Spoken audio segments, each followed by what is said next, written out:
Let me piece yourself back together now. What's your vision?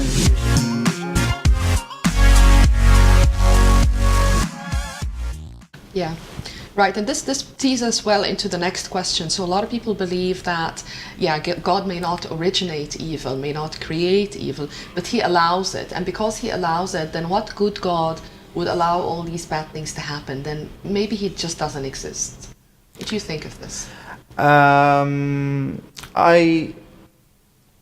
want to say that the existence of evil proves God's existence. Ravi Zacharias puts it very well, as he says, when you assert that there is such a thing as good, when you assert that there is such a thing as evil, Yes. you must assume that there is such a thing as good. And when you say that there is such a thing as good, you are assuming a moral law by which to distinguish between good and evil. When you assume that there is a moral law, you posit a moral law giver. In fact, in questioning evil, the questioner presumes the existence of a moral lawgiver. On the other hand, the questioner denies the existence of God as evil exists.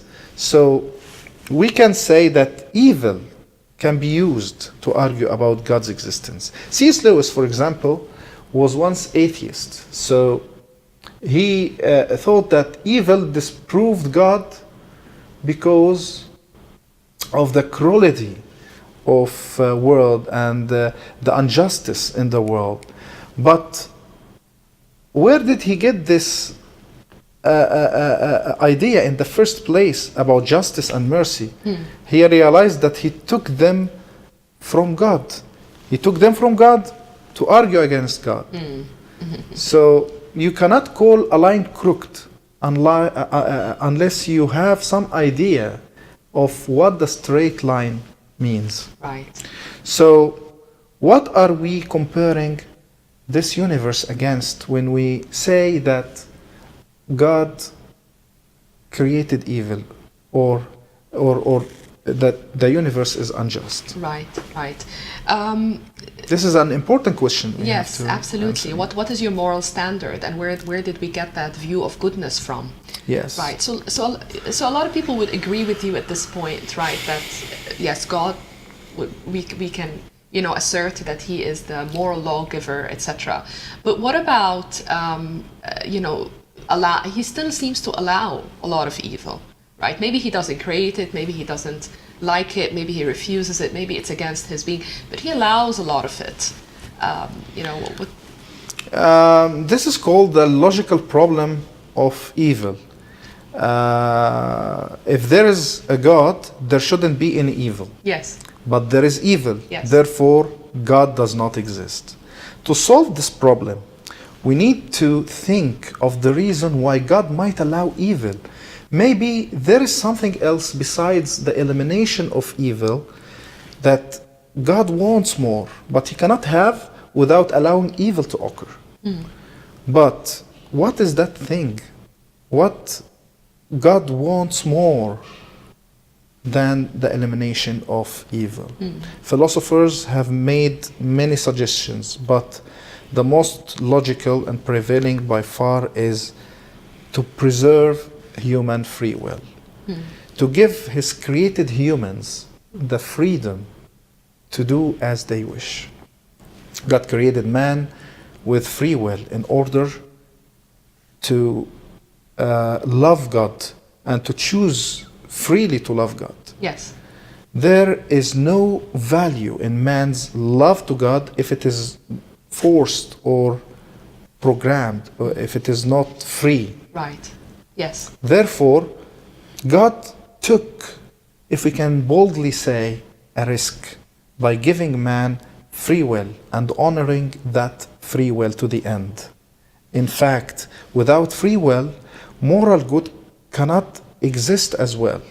Like love. Love cannot exist unless You choose it. you choose it. Absolutely. Yes. Love to be true, you have to choose it. Yes. So only free acts are good acts. And this is the solution that St. Augustine also endorsed by saying, for actions to be truly good, someone must truly choose it. Excellent summary. What about, say, if we had the choice, what about a world where we have free will, we choose to use it the way we want, but then God stops us when we harm others or when we misuse that free will? Why didn't God create such a world?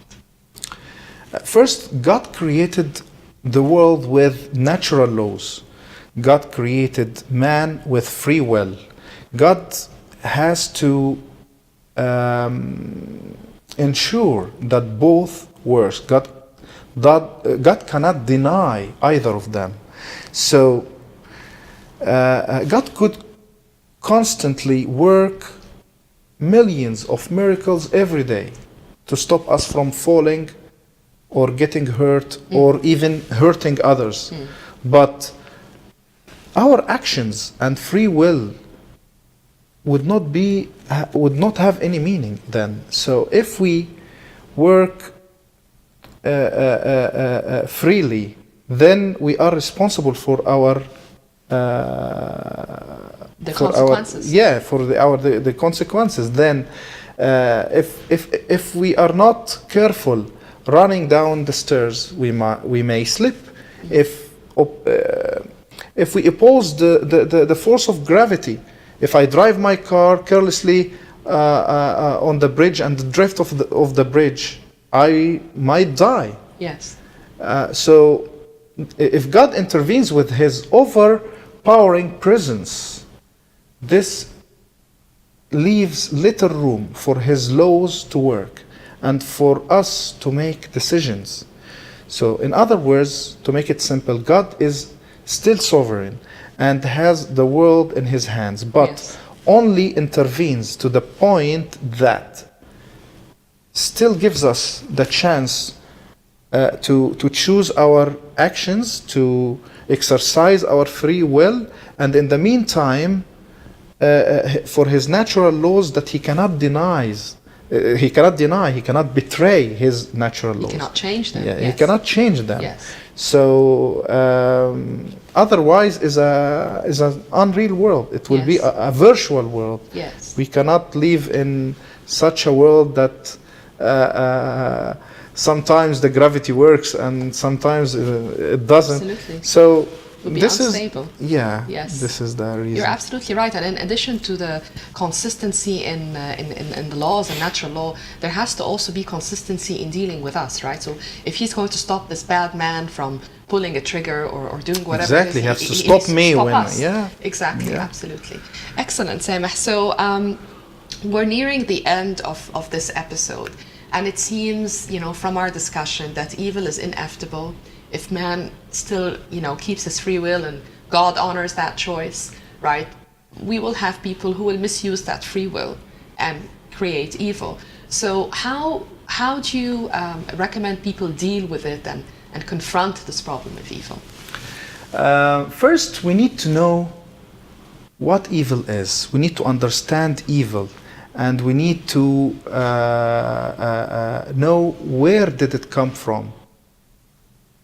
So I think we covered this in Yes. this episode. And second, people react to evil and suffering differently. Some through blaming God, denying God's existence. Some people hate their life. But Christians can uniquely not only deal with pain, but even benefit from it. And this alone can be a different topic for another day. Yes. But for now, I want to say, unlike other religions, Christianity doesn't present a God who is helpless, who seems helpless or leaving us to suffer, but presents God who feels our pain and willing to suffer with us alongside his children, which gives a whole new meaning to pain. Right. Samah, thank you very much for responding to our questions and being with us today in today's episodes. Friends, family, everyone around the world, we thank you for staying with us. Stay tuned for future episodes where we will continue to talk about the problem of evil and other big questions of life. Thank you for watching. Send me pieces of back